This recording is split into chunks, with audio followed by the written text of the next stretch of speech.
buhay pumapatak, kagaya ng ulan. Mga pagsubok ay nandiyan, ngunit ang Panginoo'y tapat. Alam niyang nararapat, at ang biyaya niyang sapat. Ang ating kakayahan, ang Diyos ay may karunia. Siya may layunin sa bulan.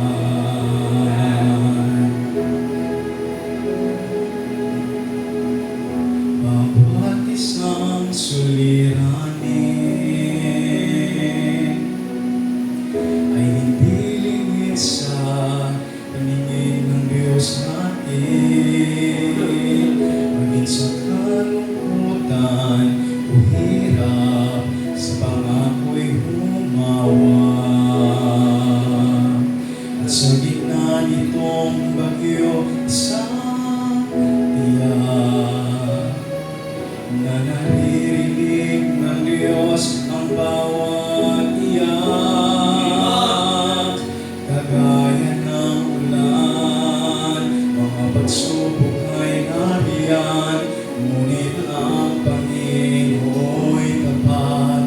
Alam niyang nararapat, at ang biyaya niyang sapat.